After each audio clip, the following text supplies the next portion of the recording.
Everybody, and welcome to the newest iHelp lecture. Let's get started by talking about what the dock in menu bar is. And if you're wondering where is this dock in menu bar, it's in macOS Big Sur. So you'll need to have a Mac that's running macOS Big Sur. So let's dive into it. So what is the menu bar?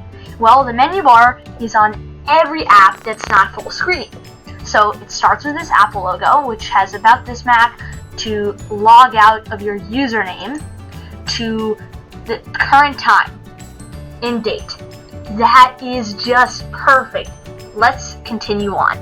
Okay, so there's two sections of our menu bar. We have our adaptive controls that change based on your app. Finder is always open, so when you're just on your desktop, you'll see Finder. And then there's this other section. So our screen recording right now, when I'm showing you this, we have our sound, our display, our Bluetooth, our different keyboard viewers, emoji and symbols, our spotlight search, which is so helpful, and we'll be making a video of that soon, and our amazing control center. Wow, just wow. And we have Siri, which we won't turn on right now because that will interfere with our screen recording. And then we have our widgets, which are right here. Amazing, amazing, amazing. Let's continue on. Okay, so we've covered the menu bar. Now let's cover the dock. The dock is just everywhere, and we'll be customizing the menu bar and dock and settings a little bit later in the video. So it starts with your first app. In this case, it's Finder. Finder is always open. You can't quit it because that's the operating system that your Mac is running. We have our Launchpad, Safari, and all the way up to our QuickTime Player, which is recording this video right now for us, our spotlighted folder, I put my downloads folder right there, and our trash can. So it ranges from our Finder to trash can. That is just amazing. So let's customize it without even opening settings. So how are we going to do that? First, we can click on an app, and we can see all of the different options for it. So like for Finder, new Finder window, new smart folder, find, connect to folder, go to server, and some other great uses. Let's click on Safari with some simple things that all the other apps have. So we can see messages and the same things. So that is just awesome. Let's customize it even further by moving these apps around. You can just drag them just like that, and they effortlessly move. Here's another quick tip. You can drag and resize your dock. So if you're in a really big application and you need to get the fullest screen that you can, fullest is not a word, but we can put it in this video because we can, and you can have a full screen. That is just amazing. So let's customize this even further by opening system preferences. So let's open it up. Okay, so then we'll need to click on the one that says dock and menu bar, which is right here. So let's click on that. Okay, so many options right here. Let's work more on that. So dock and menu bar. Let's resize this size. Pretty easy. We can do all of that from the dock itself, but you can also do it from settings. You can do magnification, which is a really cool feature that I think was brought back from the dead in macOS Big Sur.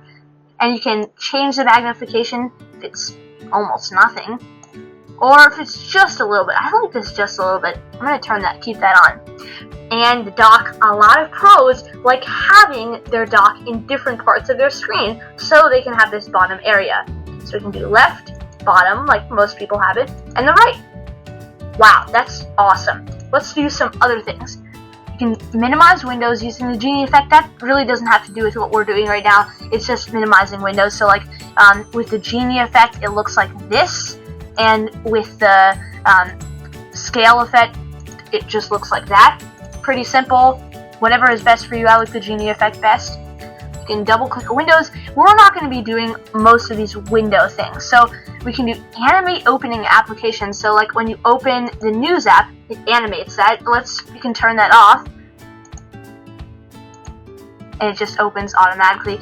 For some people it seems like it's faster, but I just like having it on just so I know how long it's taking. You can automatically hide and show the dock. I'm going to turn that on so when we're in an application, but sometimes it can get unhelpful when you need the dock still. I mean, you always need the dock almost all the time. So let's turn that back off. And we can do indicators for open applications. Now it just looks like we have nothing open, but that indicator is that black dot right there. We can show recent applications in the dock, which is like this, our QuickTime player, all those things. Menu bar, automatically hide and show the menu bar. Whoa, that's pretty cool. So let's automatically hide and show the dock and menu bar, so we just have a full screen. It kind of looks like it's shutting down, so let's turn that off. It's a little bit freaky. Okay, we want the dock and menu bar there. It's customizable, and we can just click here and we can actually have all of our tools that are right here. So amazing, so amazing. Now let's customize the control center. That will be a very important part of this. So there's many different options, Bluetooth, Wi-Fi, and you can all check to show in the menu bar. So Bluetooth and Wi-Fi. Well, Bluetooth is shown in the menu bar right now. We can see that little Bluetooth icon. It shows the Wi-Fi, and it will automatically appear in the menu bar. But it will be in the control center already, because that's one of your basic controls. So, and for some applications like screen mirroring, you can show it always or just when it's active. Perfect. And some other great choices. Let's skip a little bit faster. So we can show accessibility shortcuts. We'll be making a video shortly about taking the most of your device with accessibility. Fast user switching, pretty cool. I don't really have multiple accounts on this computer, it's just me, so you can put that in if it's helpful for you. Menu bar only, and the clock customizable to the Mac. So you can do it analog, so we have that little analog clock right there. It's kind of cut off for some reason. You can make it digital. You can show the day of the week. Check that. Date. Whatever is best for you. You can use a 24-hour clock, so since it is 4:46 right now, it will change to 16:46. Maybe it's a pretty cool feature. Let's turn on that AM and PM. Flash the time separators. Oh, there it's flashing, so you can see the seconds. I like that. Display the time within seconds. Oh, I have to turn that on. Now I can get onto my classes much more accurately. And even this cool feature, taken from Apple Watch, announce the time. And you can customize the voice. You can use system voice, Samantha, Victoria. And you know who Samantha is? It's actually just Siri. Victoria is the female British Siri that we have on right now too. And there's Alex and Fred.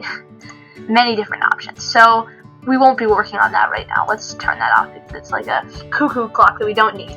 Spotlight, we can put on the menu bar. It's a pretty necessary thing. Siri, you can put in the menu bar. I don't really use Siri that much, but if you are a big Siri fan, you can put that in there. Time machine, if you're backing up almost every day, you can put that in there. And that is the conclusion to this video. It was short and simple, teaching you about how to use the basics of this menu bar, which is a basic Mac thing. So thank you for joining me in this video, and I'll see you in the next one. Thank you so much. Be sure to like, comment, and subscribe.